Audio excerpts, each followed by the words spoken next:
Hello, everyone, and welcome to this month's FootPrints Administration Ideas, Tricks, and Hacks session. This is session number 8.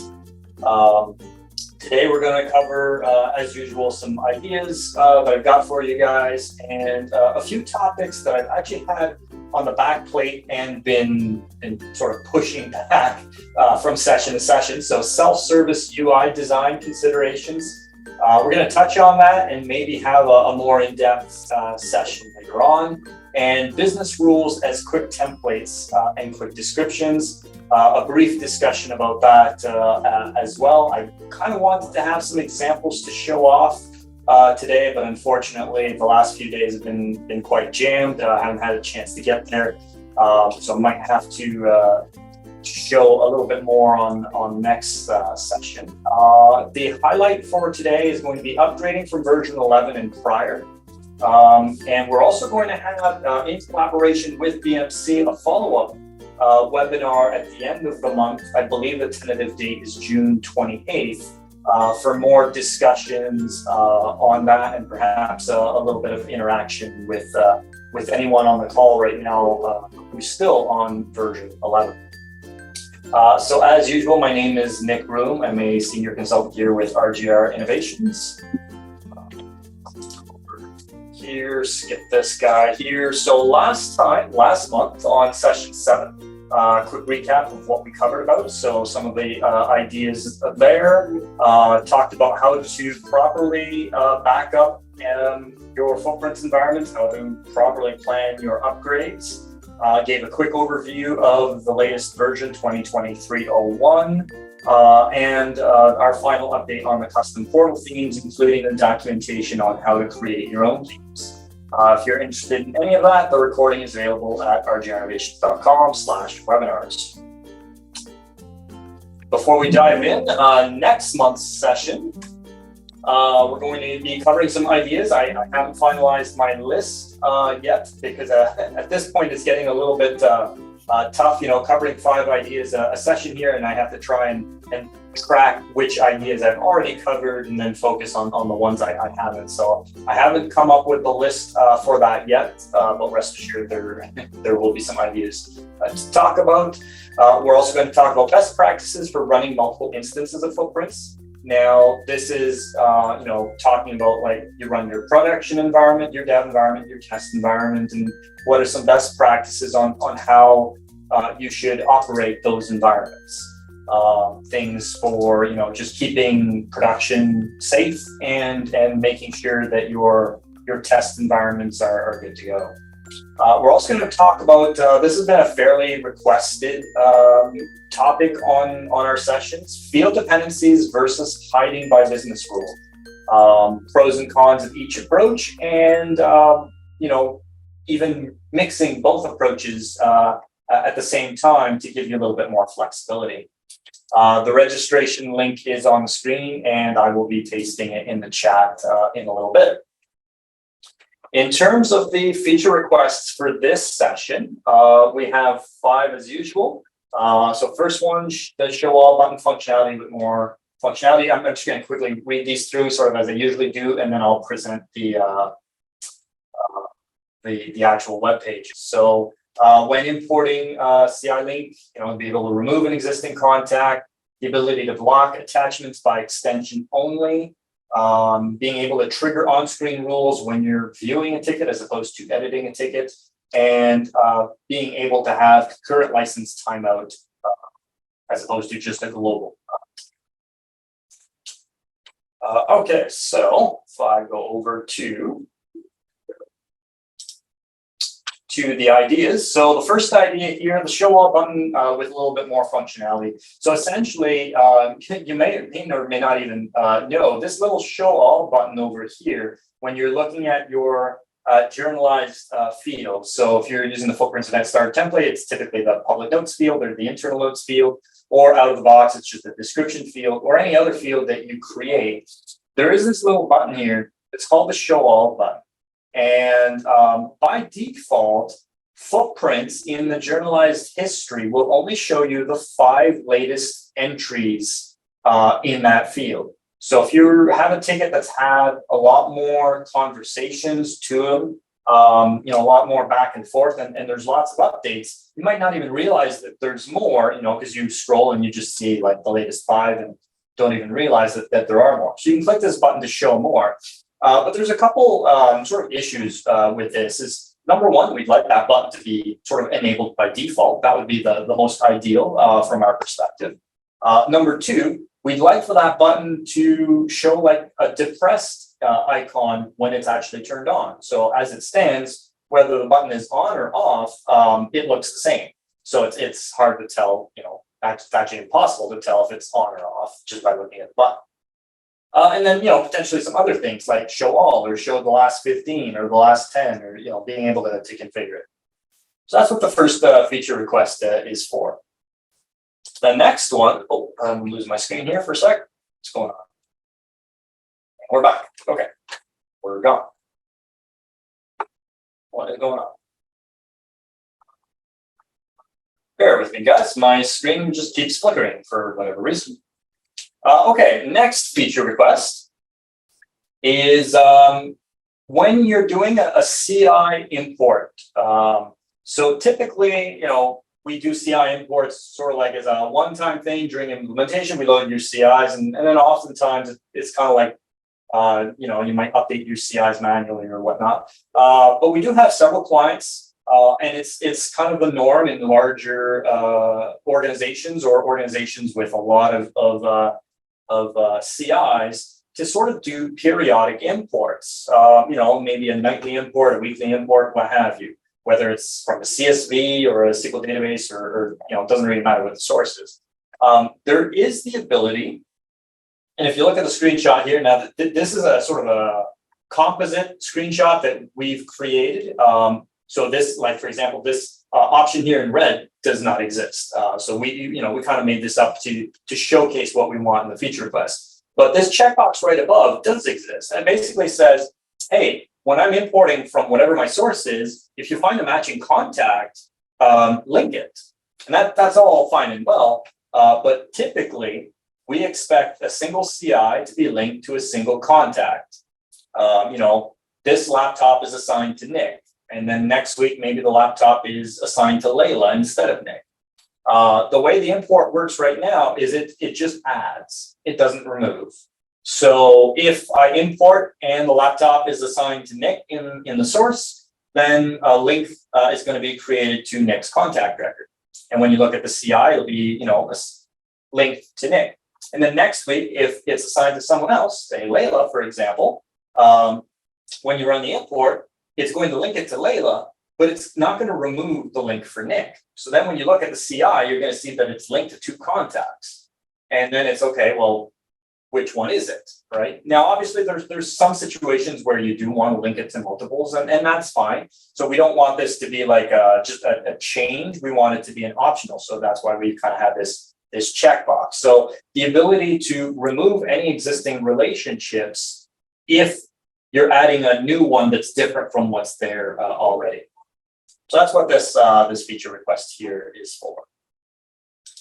Next one is the ability to block attachments by extension only. Now, you might know that you can already block attachments by file name, right? And there's a long list out of the box. I think, let me pull up here my VM here. Just make sure I got this one started here. I just rebooted these VMs here just before the webinar. So just get things going. So I'm going to get FootPrints up on this one here and kind of show you the list. If it comes up quickly enough here, I'll just, while I wait, go back over here. So there is in the system administration settings, there is a section, I think it's either under server configuration or miscellaneous.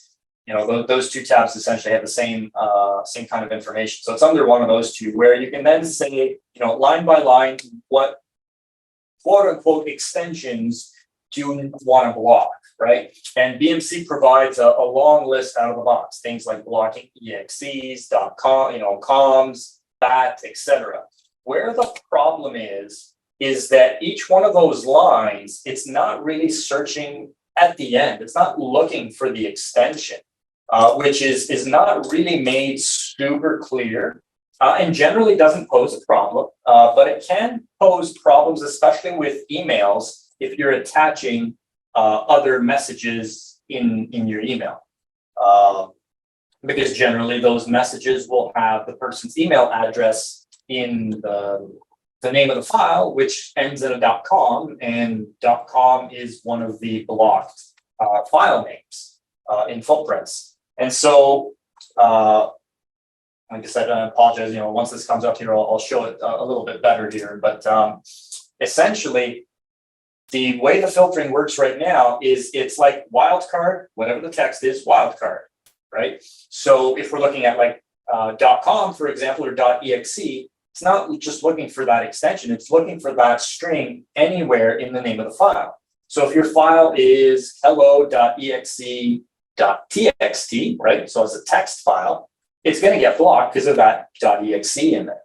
So that's what this feature request is for here, is being able to say, either do it only on the extension, because that's really the important part, or allow us to put in those wild, put in or remove those wildcards so that we can have better control. And I guess this still has my playing around with the themes from last month's session. Okay, so if I go into system settings, I'm going to probably get the wrong one. Okay, yeah, here we go. So this list here, right?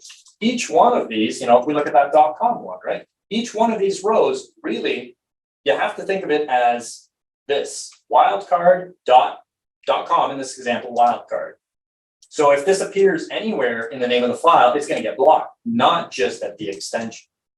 So what we'd like it is for us to really have to put in that .com. So then I could do something like this. If I just want to block the extension, I have to do this, as opposed to just blocking anywhere within the name of the file. So that's this guy over here. Next one up, kind of a minor one, but very useful for just making things look prettier, especially in the context of self-service. So you guys all know we can create some on-screen business rules, and we can either have those, be on-screen or on-screen on page load. Well, those rules only execute if you're editing a ticket. If you're simply viewing a ticket, those rules don't fire. And that doesn't really cause much of an issue, because of course, when you're viewing a ticket, you can't make any changes to it. And generally speaking, most people don't really view tickets anyways, they go straight to edit. But if you are viewing, it does cause some confusion sometimes. So to sort of show off this, if I log in here as an end user, because we have some out-of-the-box rules for that. We have, if you've seen some of our demos, or if I've shown you in the past, we want the end user to self-prioritize their tickets, but we do that by presenting them some plain old English choices for them, as opposed to the IT speak part of the priority matrix. So they get that when they initially create a new ticket. Once the ticket is created, the next time they go into the ticket, they see the actual impact and urgency values. So what that looks like, if I go into my service catalog, IT, incident, right? I have these plain old English speaking, so here, I'll just do that. This doesn't work very well, test. And when I save this, the on-screen business rules will start kicking. This is a tad bit slow.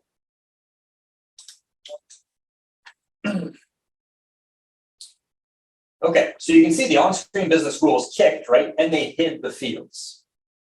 Now, when I close and reopen this, because it is using an on-page load rule at this point, if I go back to that ticket over here, and I click on the ticket number that brings me right to edit, you can see that those the plain old English fields are gone, and the IT impact and urgency fields show up. So that is two sets of on-screen rules that are running. However, if I view the ticket, you can see that the English fields are still there because on-screen rules don't execute when you're viewing it. So that is what this feature request here is for. And then lastly, concurrent license timeout. So this one is obviously very valuable, especially for people who have lots of concurrent licenses and also, to an extent, not as many as they should have, right? We find oftentimes clients will have a few less concurrent licenses than what they need. They might have, 100 users sharing 20 concurrent licenses when, maybe they should be sharing 25, 28 licenses. And so in an effort to, free up licenses, they're adjusting their session timeouts to make sure that, hey, if you're a concurrent user and you haven't touched the system for a half hour, we're going to boot you out, right? Because we need to free up the licenses. Well, of course, that timeout is for every single user in the system, whether you're a concurrent agent, a fixed agent, or an administrator.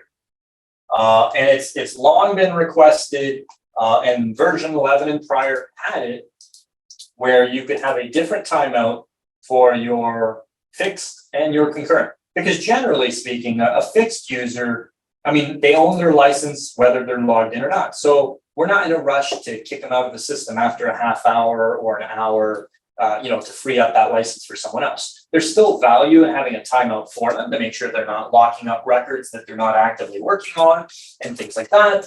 But it's more so for the concurrent license. So this feature request here is really about bringing that functionality into the current version.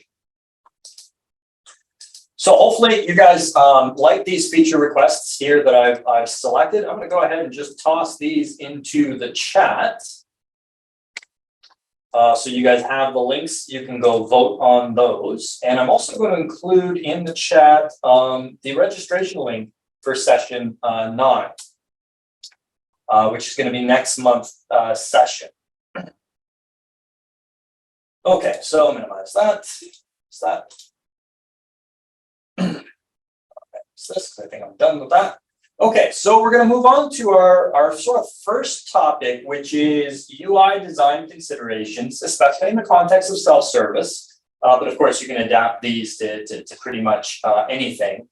And the first thing I could probably start off with is my biggest fundamental, and if there's some of my clients on the phone right now, I'm sure there are, you probably know I preach this a lot, is KISS. Keep it simple, right? If you don't need a field on the form, if you don't need a tab on your UI, basically get rid of it, especially in the context of self-service, where you need things to be as simple as possible for users who are probably not technical and probably are not fans of logging into a website to do something, right?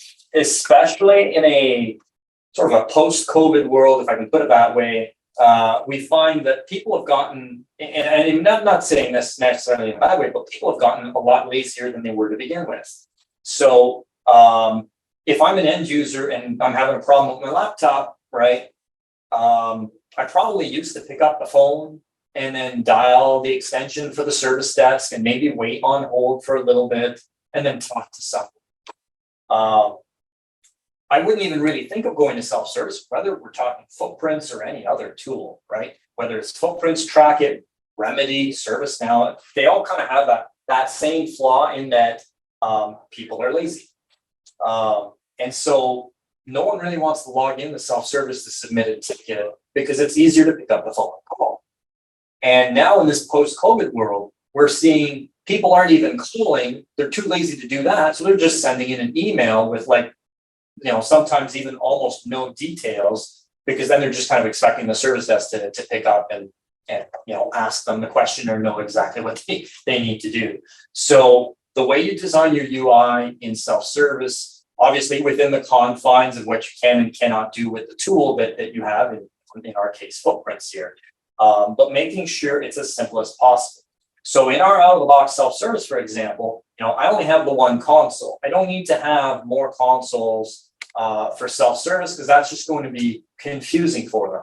Because, like I said, most end users are probably not going to be logging in unless you have that sort of workplace mindset already of, if this is not a major issue, don't call us, go to self-service type of thing. And we do try to preach that with fast out of the box. Basically, if the house is on fire, pick up the phone and call. If it's anything else, use self-service. And if it's the bottom of the barrel, you don't need anything quick, send an email, because essentially the way we set it up is if you send in an email, it'll create a ticket with the absolute lowest priority. So if you're not the absolute lowest priority and your house is not on fire, we're trying to drive people into self-service. You want to make sure your self-service looks good. So, just a single console, that's all they really need. We've got a single widget over here with basically some announcements that you could put in, right? Common requests, things like, maybe some planned maintenance outages or, events happening or what have you that you want to just share real quick. Now, obviously, I have a bunch of tabs here, which to an extent kind of goes against this philosophy, but this is also because this is the fast out of the box, where normally when we implement, we start toning this down. Hey, for example, you're not doing HR, great. We got 2 things we can get rid of. You're not doing service health, tracking the health of your service, great. There's nothing you're get rid of. You're not using knowledge management yet, great. Let's get rid of this, right? Essentially, you're not doing problems, let's also get rid of this. Keeping the UI as simple as possible for the end users. For your agents, I will generally reverse that and say, like, hey, you're not doing knowledge yet. Well, keep it there, because at least it's going to be in your face all the time as a constant reminder that, hey, you should start doing knowledge or something like that, right? But for the end users, we really want to drive them, with as few clicks and as few things to enter. That also follows through into, for example, let's say the service catalog, right? So the service catalog we present the first level is, again, assuming that you're, using FootPrints for more than just IT, you need to sort of have them be able to point to the right direction. Once they're there, incident, basically the one tile. I don't care if it's an HR, a hardware incident or a software incident or whatnot, the one tile, they can go in, they get their form. Now, the form you present to them is going to be different based on your needs. At an absolute minimum, I like to give them only 2 things. A notes field to tell me what their issue is, and prioritizing their ticket so that it can have some kind of a priority when it comes into the system. Now, obviously, they could lie, right?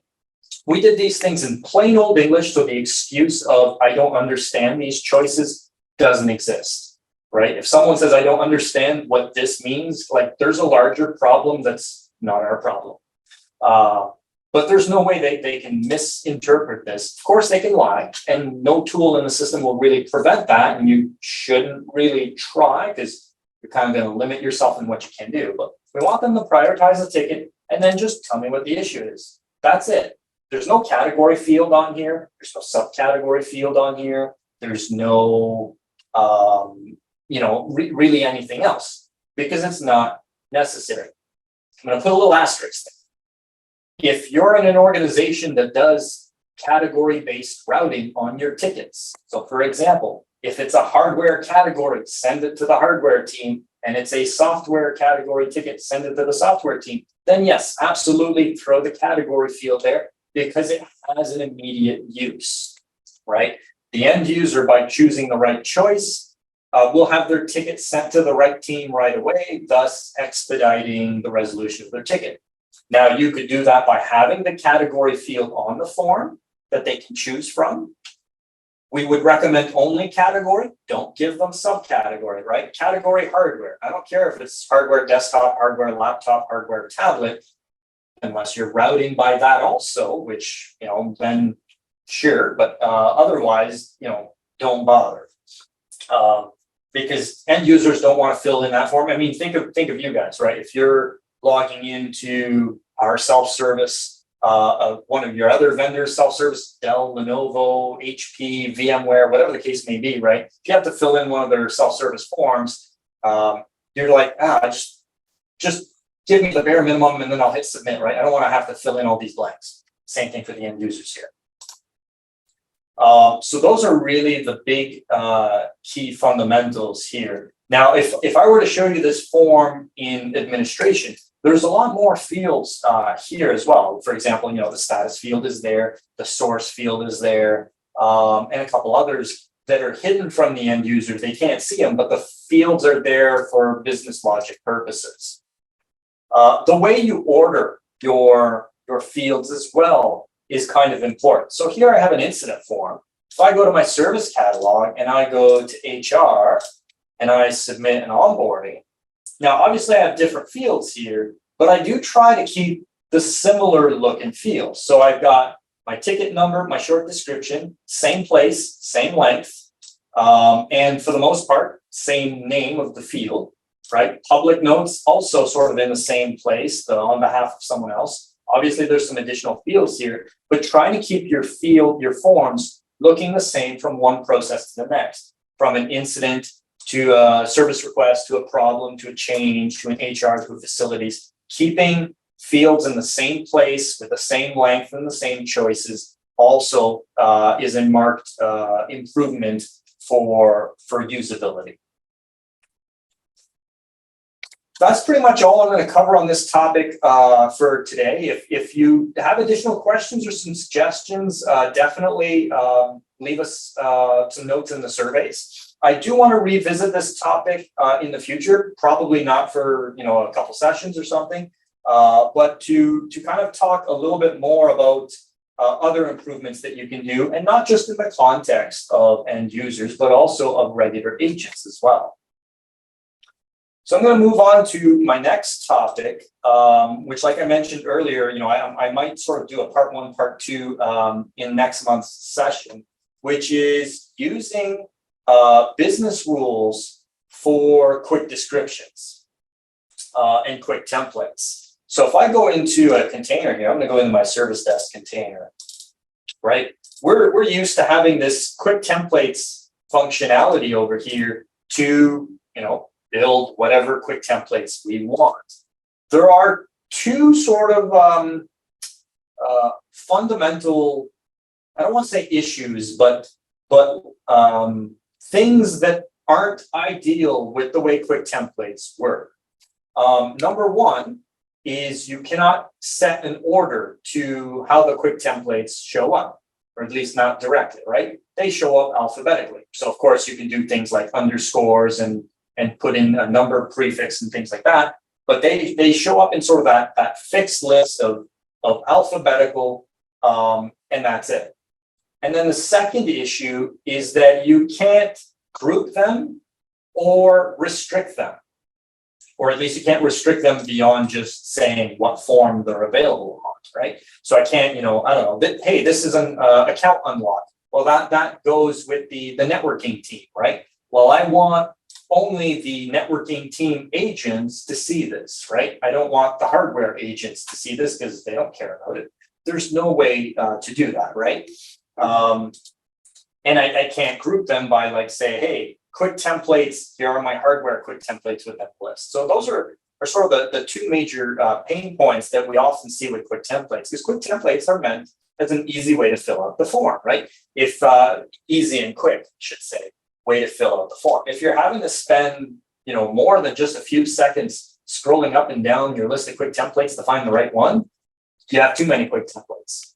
So the way you can get around this, and like I said, I didn't have time to build the example, but I'll kind of explain it, is, and then probably next month I'll have something that I can show off. We already know how the category field works, right? It's a drop down, it's got some choices, it's got a field dependency where subcategory is the child, for example. Well, I can extrapolate on that and I can add another drop down, and I'll call this, I'll just toss it over here and I'll call this templates. And, we'll do hardware We'll do desktop and laptop and Windows and Linux. Just, quickly like that, right? You can probably see where I'm going with, oh, I got field number, nice. You can probably see where I'm going with this, right? So now what I'm going to do with this field is it's also going to be a child of a category. Now, obviously you can design this a bunch of different ways. I'm just kind of showing like the way I would normally design this, right? I like to have these grouped by categories. So now I pick category hardware, and I'm going to have templates show up with the choice for desktop and laptop. And then, this is going to be like one of my templates. This is going to be another one of my templates. And then what I do is I build a business rule. I build an on-screen business rule. So just like you would build your quick templates, you would go to the quick templates section and you would build, if you have 10 templates, you build 10 templates. Here, if I have 10 templates, I build 10 business rules, 10 on-screen business rules. And I'll say something like, let's see if I can get through this pretty quick. If the template field equals to desktop, set all these fields. The same way as you would configure it in a quick template.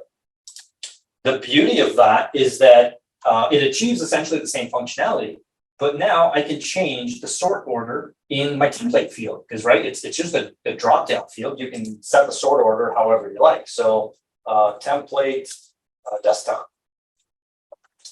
And I'll say trigger, so on screen, sure, on create, on update, because maybe I want to run it, not just on create, like you can create a template.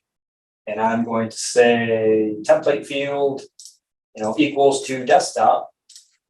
And I just do set field value everywhere. And maybe some change assignments. Do something like short description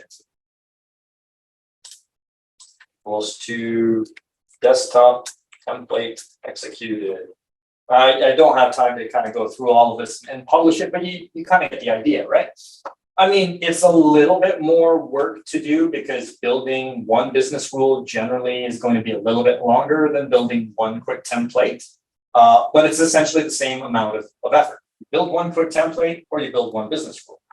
Now, if you want to take this a step further and then segregate so that only certain users have access to the templates, you can do that as well.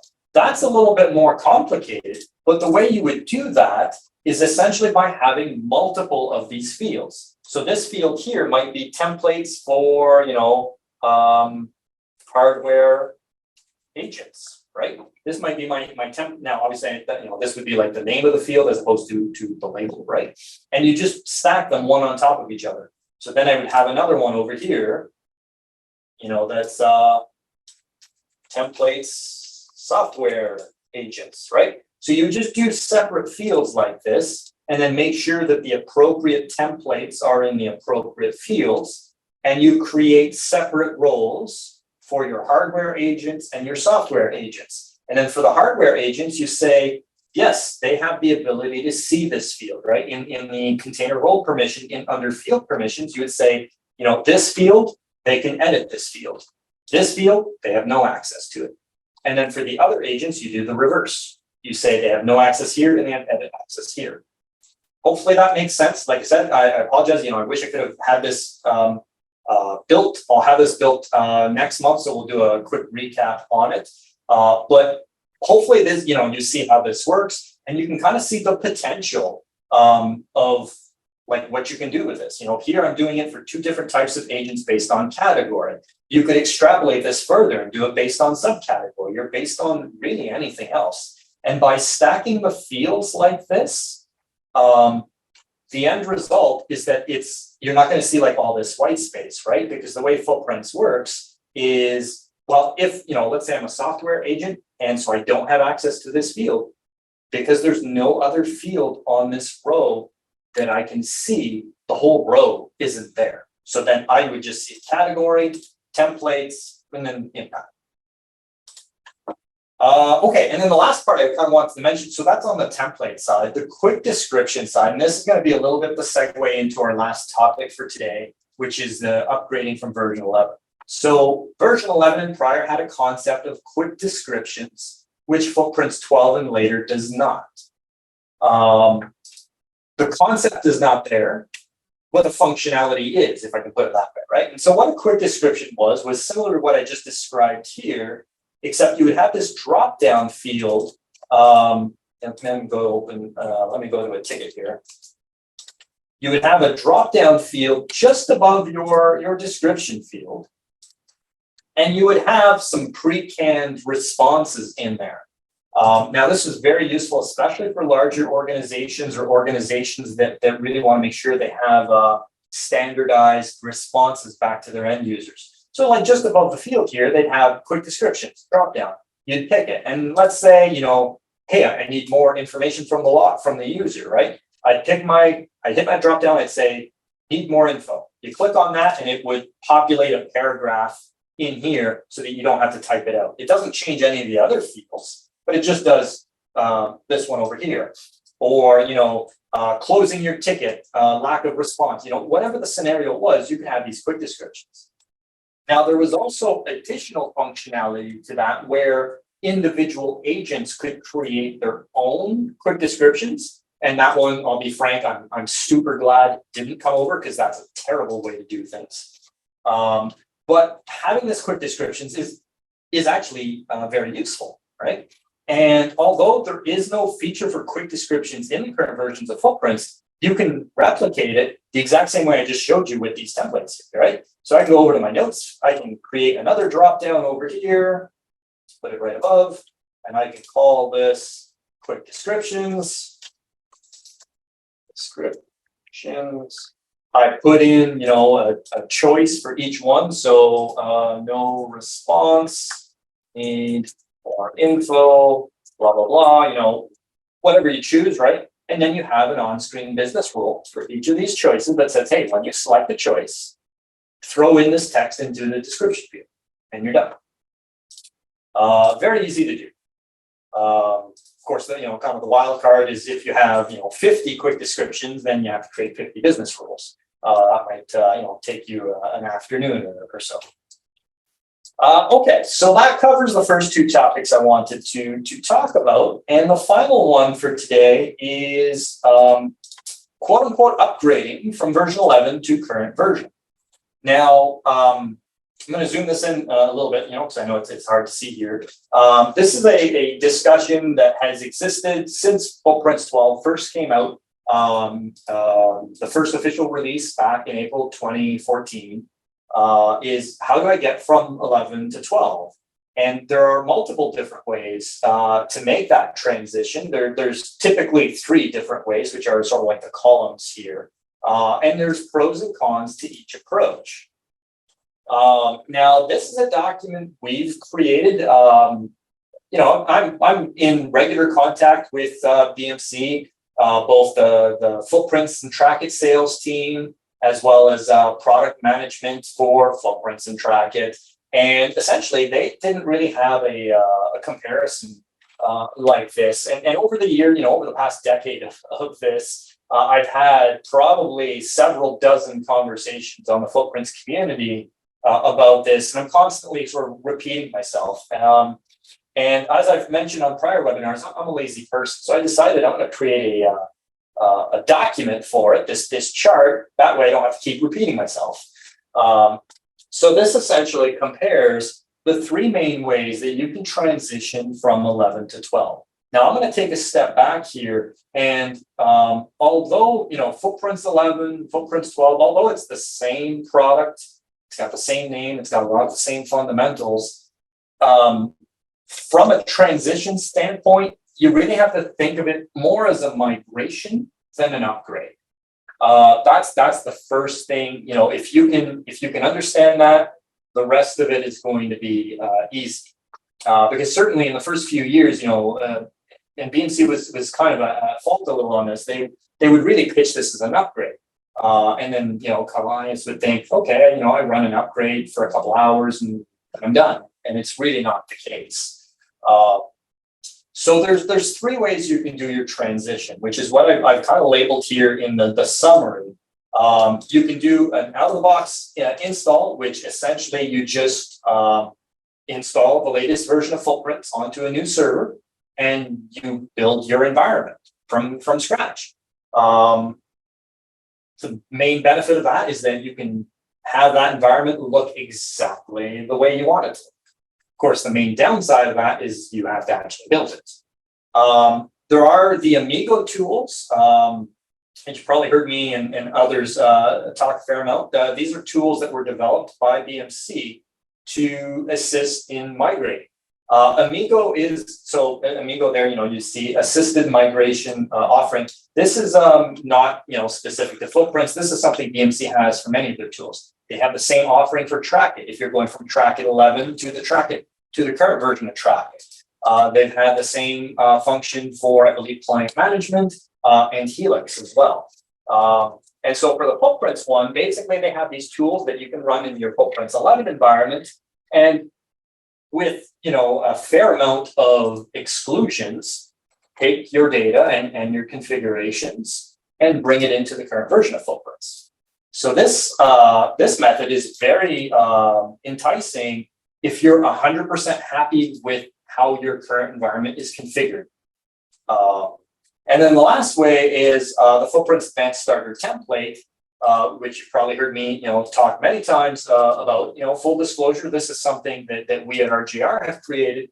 However, this is fully partnered with BMC, and for anyone coming to FootPrints from any other product, even Trackit, this is their default starting point. And for anyone coming from FootPrints 11, it is probably half and half. We don't see a lot of people doing the out of the box. It's usually a combination of these two here.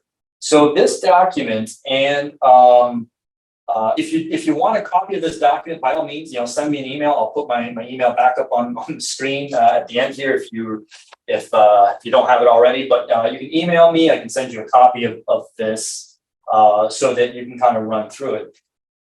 I tried as best as possible, I'm only human, but I tried as best as possible to be completely agnostic and not be biased to one method or the other. And hopefully this document is also intuitive and easy to understand, right? So basically you've got the three methods, right, as your columns, and then sort of the key points of each one, right? What are the advantages, the disadvantages, prerequisites, things like that. So all of this here, the close notes is that essentially, out of the box gives you the ability to build it from the ground up the way you want, but you need to know what you want. You need to know how to build it, which are oftentimes the two most challenging aspects, right? You might not know how to administrate FootPrints, or you might be very new to it. You might not know, let's say, hey, I want to build my own incident process from scratch. Okay, well, how do I build it? And how do I make it ITIL aligned? Do I even care if it's ITIL aligned? Things like that.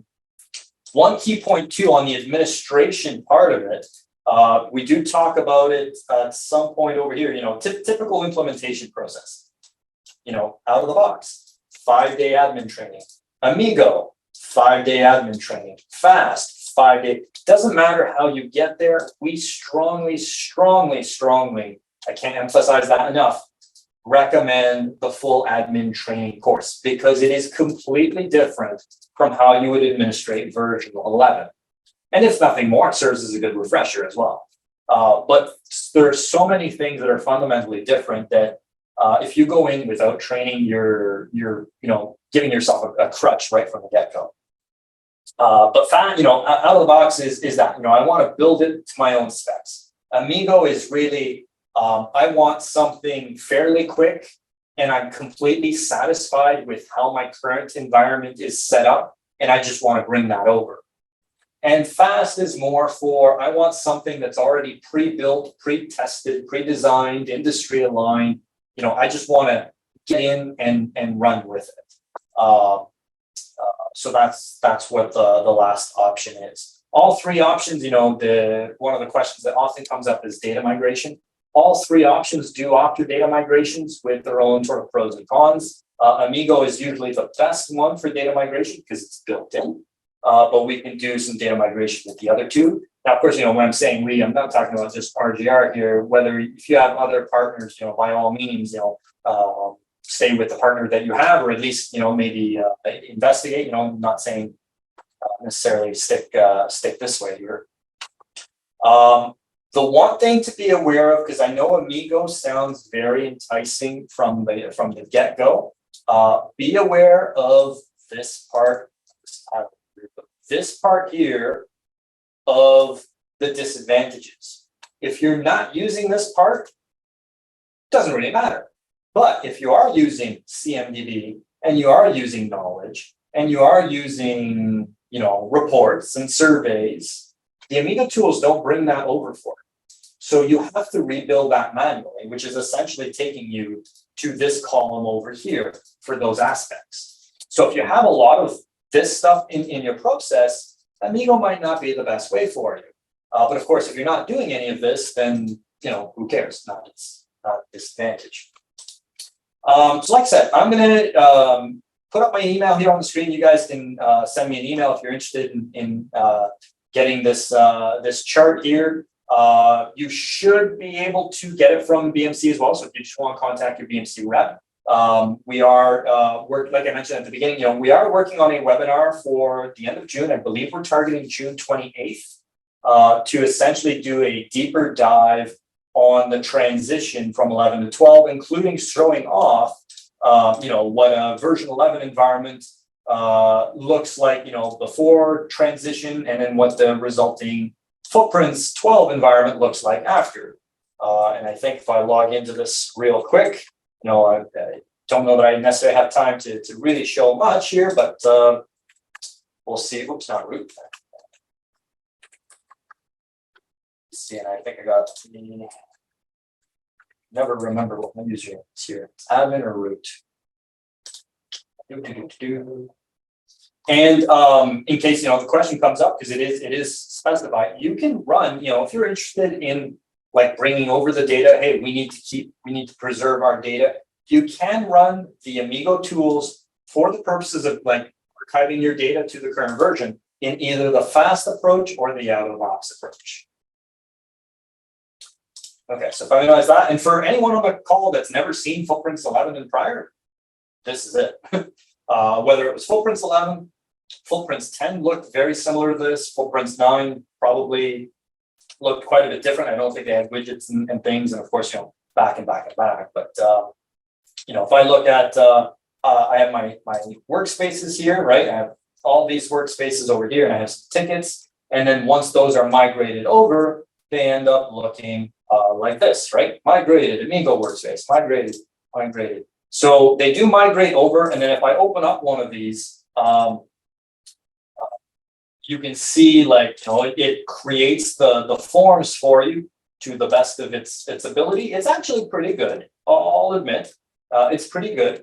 One thing to note though is because business logic is done so completely different in current version, it's essentially standardized at this point under business rules. Whereas version 11 prior, you had escalation rules, you had InstaCalc, auto assign, you had all this other stuff here, right?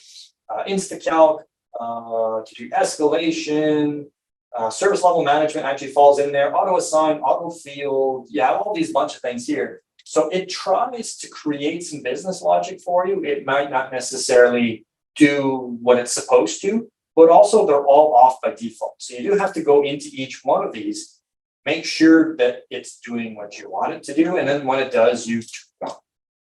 So quick look at what the Amigo tools sort of look like. I'm going to end the session here. I'm just going to quickly check. Actually, like I said, I'm going to pull up my email here. Let me grab that slide back over here. So there's my email over here. So if you're interested, if you're interested in that chart, or you just want to have a more in-depth discussion, feel free to email me, and I can send that over either way. I'm just going to check the chat here real quick, just in case there's anything.